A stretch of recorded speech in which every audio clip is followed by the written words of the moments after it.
Mike, does that feel like a bit of a missed opportunity today? Yeah, massively. Yeah, gutted, mate. Yeah.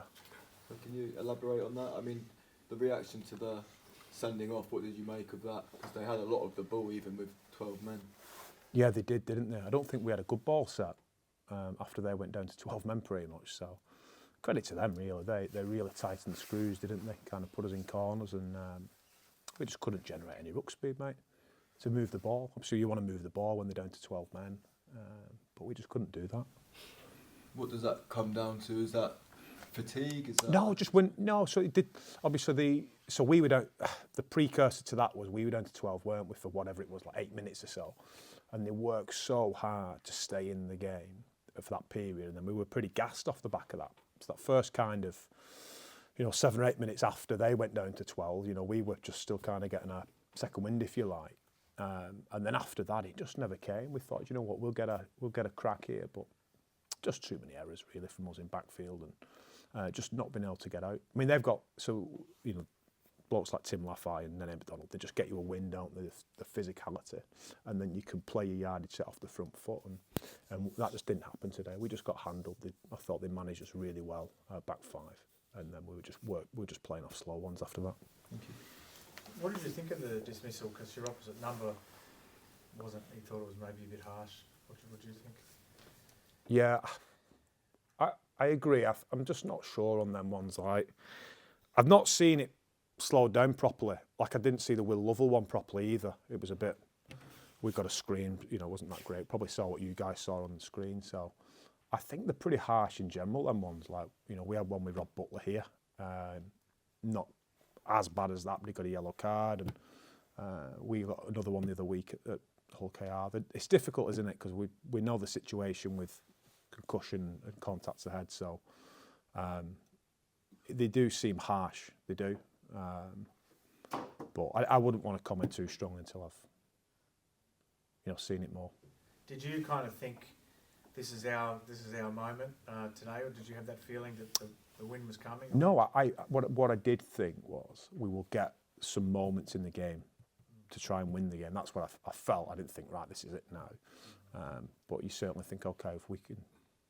It just come at a good time for us because we just rode out that as well with having 12 ourselves. So we thought, okay, we'll get a second win and have a crack here. But credit to them. I thought the way they turned the screw on us when they went down to 12 showed massive resolve and character from their group. Really good. And I was going to say, like, obviously it's a bit. You don't like to spot games or anything, but I mean, next week's a big week coming up in the context of the season, isn't it? Possibly. Yeah, I think this block as well. Like, if you look at the teams that are kind of, towards the mid to bottom tier, we've got three of them in the next four, haven't we? Yeah. So if you term it on league position, then yeah, there's on paper more competitive games or more winnable games, aren't they? So yeah. With how competitive the league is, as a coach, if you don't take opportunities like that today, how much of a sort of concern is that? I don't. Like in terms of getting points on the board. Oh yeah, it's a missed opportunity massively, isn't it? It's a home game, isn't it? There's a period where they're down to 12 men, so it is a missed opportunity. So I wouldn't say it's a concern as such. I don't really see it as that. It's just they're quite clinical with it, really. We'll look at the reasons why we lost the game. There's a few running through my head right now, but we'll want to have look back and make a more informed decision on that. Isn't this actually to some degree showing what you've been pointing out quite rightly after previous games, that it's a lack of physicality, and almost it's even more obvious today when there isn't also that huge gap in other respects than was, say, against Warrington. Yeah, definitely. Definitely, I think probably two similar teams, aren't they? The way Paul sets up Salford is to move the ball because they're not.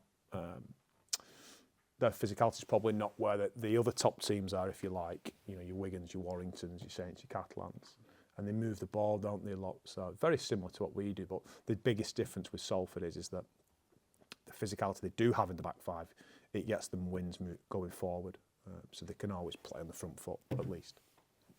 Do you?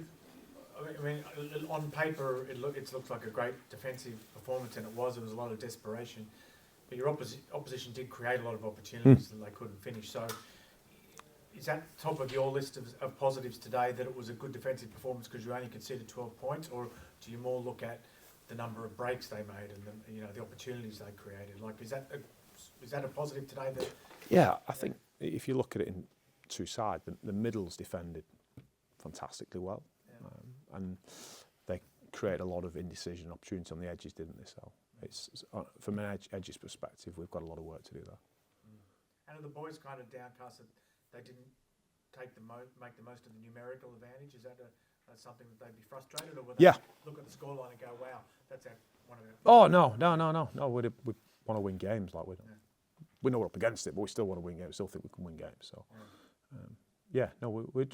we're gutted with kind of the smaller parts of the game, which led to us not getting a crack, rather than we just didn't have the ball. We know we've got to earn it and do something to turn the tide. And someone's got to get us going forward at a yardage at times, and it just didn't happen.